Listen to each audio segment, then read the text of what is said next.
Curioso que Néstor ha empezado la reunión mencionando parte del texto en el que vamos a centrarnos en esta mañana. Ustedes saben, estamos viendo Marcos, el Evangelio de Marcos. Se van haciendo un relato de las vivencias del Señor Jesús, lo que nos está contando el Evangelio, lo que Él vive.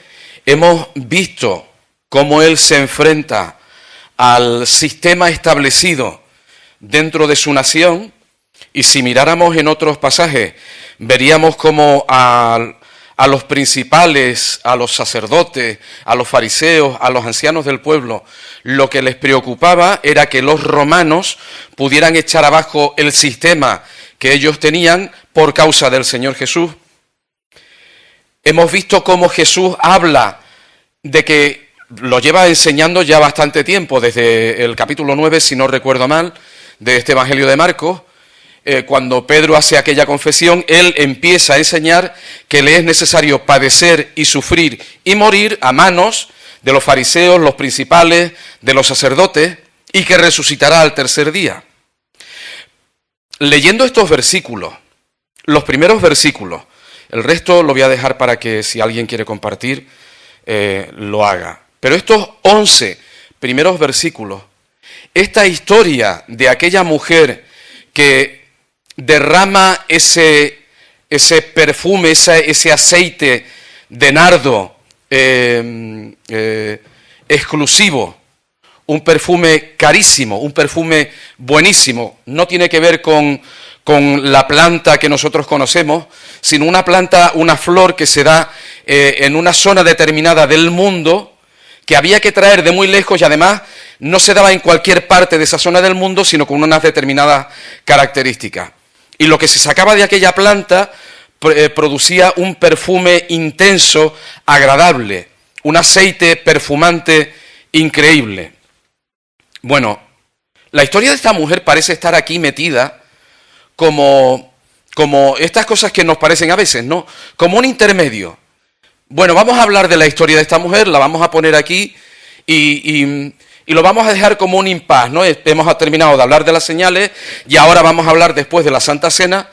Vamos a meter aquí la historia de esta mujer. Sin embargo, hay dos palabras en este pasaje, en este texto de los versículos del 1 al 11, dos palabras que señalan que esta historia tiene o juega un papel importantísimo, fundamental, en el desarrollo de las cosas que tienen que venir a continuación. No sé si ustedes se lo preguntan, pero ¿por qué Judas traicionó al Señor Jesús? Quiero decir, 3 años conviviendo con alguien, viendo cómo se comporta y escuchando lo que enseña, siguiéndolo. ¿Qué era lo que Judas estaba esperando de Jesús que no encontró? ¿En dónde o en qué estaba pensando Judas para luego ir a traicionar al Señor Jesucristo? ¿Qué es lo que hay en el corazón de Pedro, que hace unas declaraciones increíbles, pero de buenas a primeras niega al Señor cuando llega el momento culmen, el momento importante, como decía mi amigo Esdras, cuando le ponen la metralleta en la cabeza, llega ese momento y él niega 3 veces al Señor antes de que el gallo suene 2 veces o cante 2 veces. ¿Qué es lo que hay en el corazón de esta mujer para hacer lo que el Evangelio nos relata que está haciendo?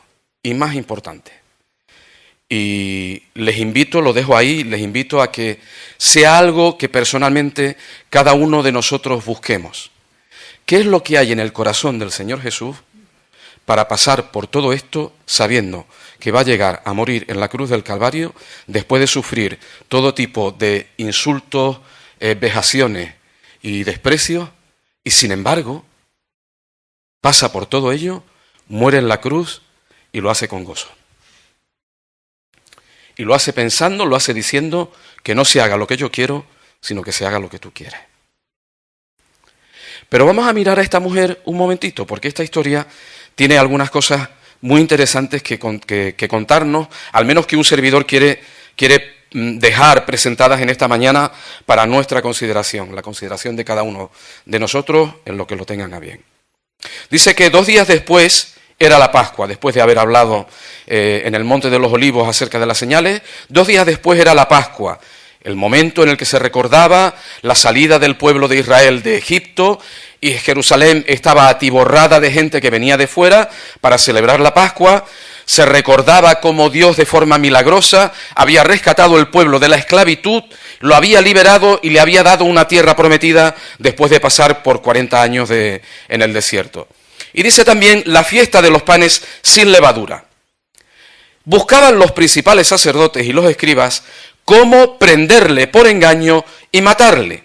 Y decían, no durante la fiesta, para que no se haga alboroto del pueblo. Había mucha gente, vamos a prenderle, vamos a tratar de gestar una trampa, de manera que podamos, ya lo tenemos juzgado y condenado, lo hemos sentenciado, lo que queremos es matarlo.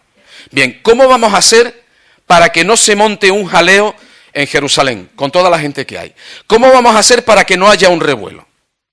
Eso estaba en sus corazones. Dice el versículo 3, pero. Esto, lo que hemos leído, es lo que estaba en el corazón de aquellos principales. La manera de tenderle una trampa al Señor Jesús, pillarlo sin hacer mucho escándalo.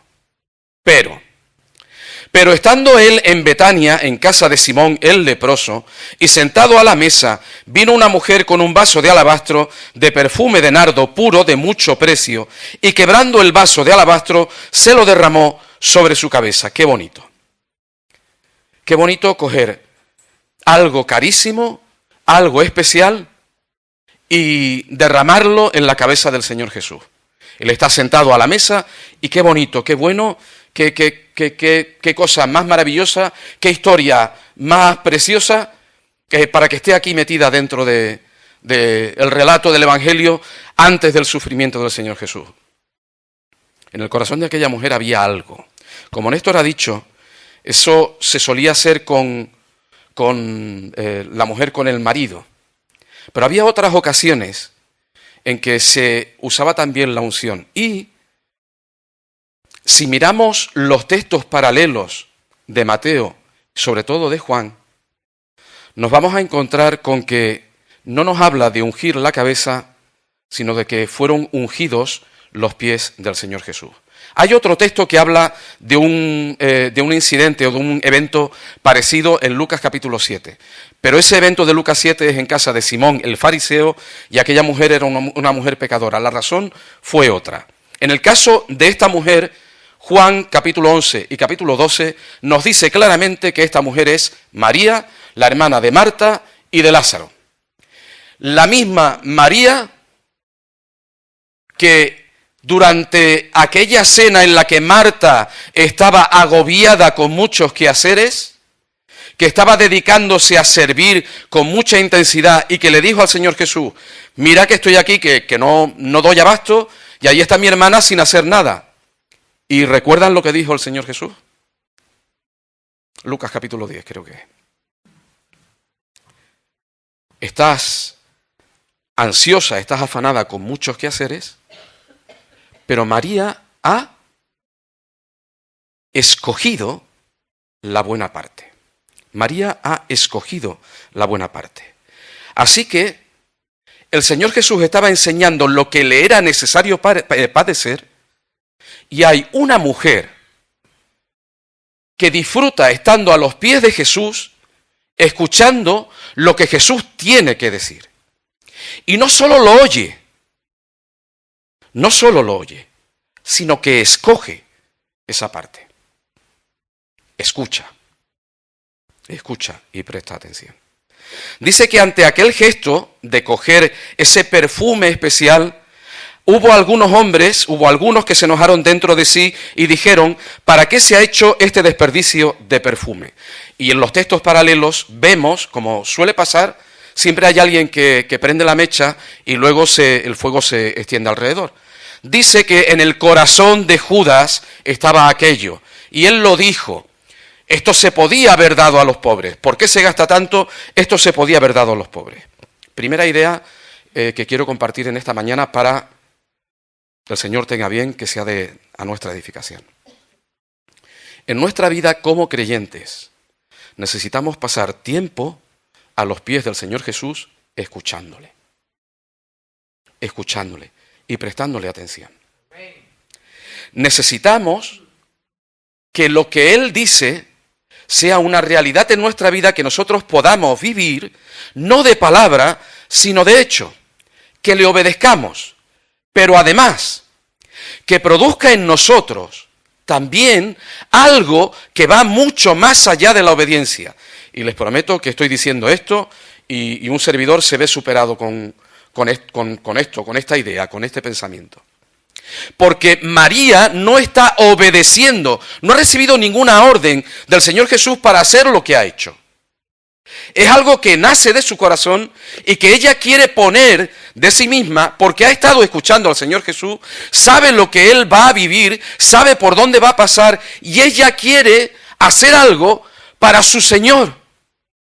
Quiere ofrecerle y darle algo, no solo lo que le ha pedido, sino algo más que responda a lo que de lo que el Señor está hablando sobre sí mismo. Y nosotros necesitamos en nuestra vida escuchar y tener una relación tan íntima con el Señor Jesús, que eso produzca en nosotros el deseo de dar un paso más allá. Sé que cuando leemos la Escritura buscamos qué hacer, cómo obedecer al Señor. Pero la Escritura, la palabra de Dios, tiene una componente muy importante y es una componente sobrenatural. Es una componente que sobrepasa lo que nosotros entendemos en la naturaleza humana, en la naturaleza del medio ambiente. Y esta mañana nos hemos quedado choqueados, nos hemos quedado impactados, porque de alguna manera creo que todos lo reconocemos, vemos la mano de Dios en algo que se presenta delante de nosotros de una forma natural, Pero nosotros podemos ver la mano de Dios en eso. Aquella mujer estaba buscando cómo expresarle al Señor cuánto lo amaba, más allá de lo que el mismo Señor le estaba pidiendo. Y lo hace entregando algo muy preciado, algo muy caro. De una manera, si ustedes quieren, la palabra que me sale es extravagante, pero una manera, no sé, ¿perdón? Una manera espontánea, pero que rompe esquemas, escandalosa. No sé quién podía esperar lo que aquella mujer estaba haciendo. Tiene un sentido dentro de la cultura judía, pero lo hizo, y lo hizo sin mirar a nadie. Porque aquellos hombres se enojaron con ella por lo que estaba haciendo. Pero ¿a dónde estaba mirando ella? ¿A lo que iban a decir de ella por lo que estaba haciendo? ¿Le importó en algún momento lo que pudieran decir los que estaban a su alrededor, que eran discípulos de Jesús, que era gente que estaba cercana a Jesús? ¿Pensó en algún momento, bueno, a ver si les parece buena idea lo que voy a hacer? El versículo 5 dice, esto podía haberse vendido por más de 300 denarios y haberse dado a los pobres, y murmuraban contra ella. Y es que el argumento es muy espiritual. El argumento es muy bueno. Esto se podía haber dado a los pobres. Podíamos haber hecho algo muy bueno con esto que esta mujer ha querido entregar.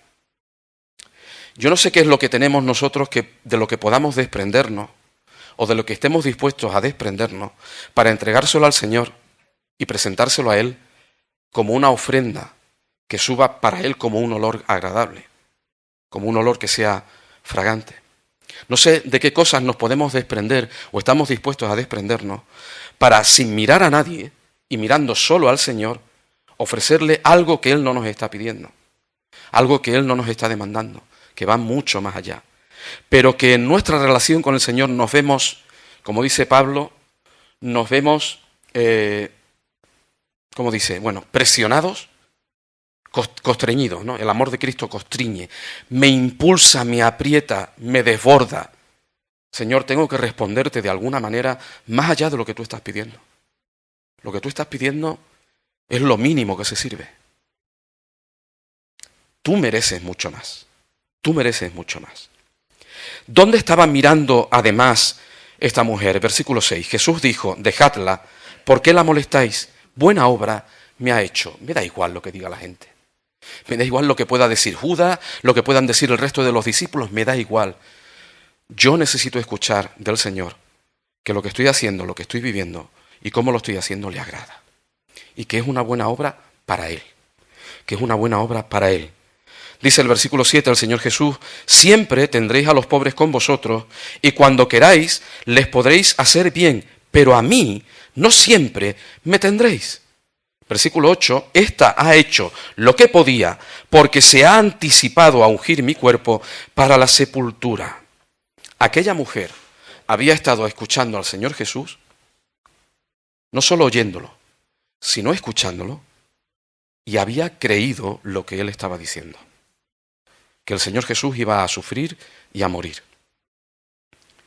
Y aquella mujer, viendo que el Señor Jesús iba a sufrir y a morir, hizo algo para tratar de aportarle, de darle a su Señor, a su amigo, a su Salvador. Recuerden la conversación que tiene Jesús con Marta frente a la tumba de Lázaro. El que cree en mí tiene vida eterna. Y cómo el Señor Jesús llama a María para que sea testigo también de la resurrección de Lázaro. Aquella mujer dice, Señor, tengo demasiadas cosas que agradecerte. Has hecho demasiadas cosas en mi vida, con los que amo, a mi alrededor, en mí misma. Eres tú tan grande y tus promesas son tan fieles que yo voy a estar sentada a tus pies todos los días. Y cuando a ti te haga falta algo, Señor, quiero estar ahí para responder y darte lo que no me has pedido. El Señor Jesús agradece lo que ella ha hecho, a ella no le interesaba otra cosa. El Señor Jesús aclara, aquí van a estar siempre los pobres, y el versículo 8 aclara todavía más. Ha hecho lo que podía.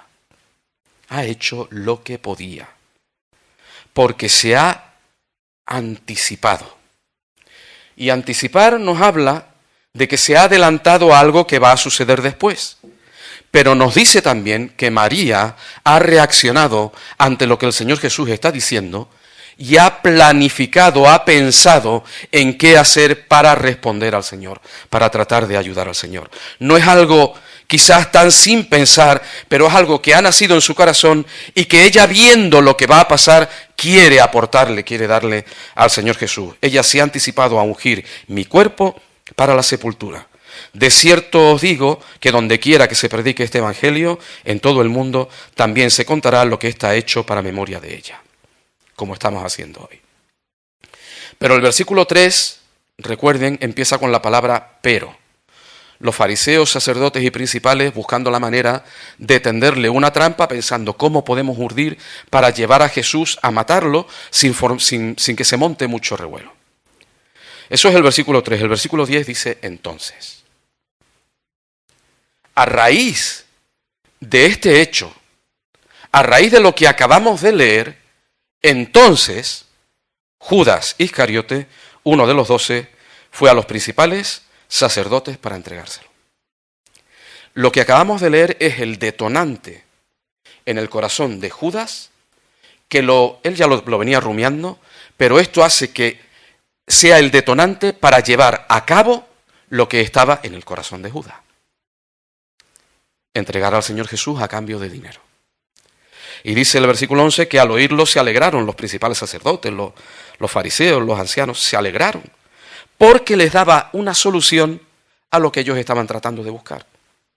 Lo que pasa es que ellos estaban pensando prender al Señor Jesús no en la fiesta. No en la fiesta, no durante la fiesta. Pero el Cordero de Dios tenía que ser sacrificado en la fiesta. De manera que aquel simple hecho de coger un bote de perfume, romperlo y ponerlo en la cabeza del Señor y en sus pies, según nos dicen otros evangelios, eso es el detonante para que Judas decida traicionar de forma definitiva al Señor Jesús y para que el plan de Dios, establecido desde el principio de la creación del mundo, se llevara a cabo con sus puntos con sus comas, con sus tildes. Y todo porque hubo una mujer que escogió escuchar al Señor Jesús antes que a nadie, antes que a cualquier otra persona. Así que la historia de esta mujer nos habla de decisiones, de qué escogemos, nos habla de las consecuencias de las decisiones que tomamos, nos habla de los beneficios de obedecer al Señor Jesús, pero nos habla también del agradecimiento, el amor, la paciencia, la entrega, la dedicación que tiene el Señor con sus hijos y cómo Él busca que en nosotros haya una respuesta que vaya más allá de la obediencia, vaya a entregarle todo lo que Él pueda querer y demandar de nosotros. Exactamente como el Señor Jesús hizo con su Padre. Padre, que no se haga mi voluntad, sino la tuya. El hacer tu voluntad, oh Dios mío, me ha agradado. Que el Señor nos ayude a vivir. Porque aquí ninguno, como hemos escuchado, ninguno estamos flotamos sobre la tierra. Aquí todos tenemos pies en el suelo y tenemos nuestra vida cotidiana y tenemos nuestras circunstancias, nuestro día a día, nuestras cosas que nos gustan y nuestras cosas que nos disgustan. Pero necesitamos pasar tiempo a los pies del Señor Jesucristo, escuchándolo. Que el Señor nos ayude a vivir de esa manera.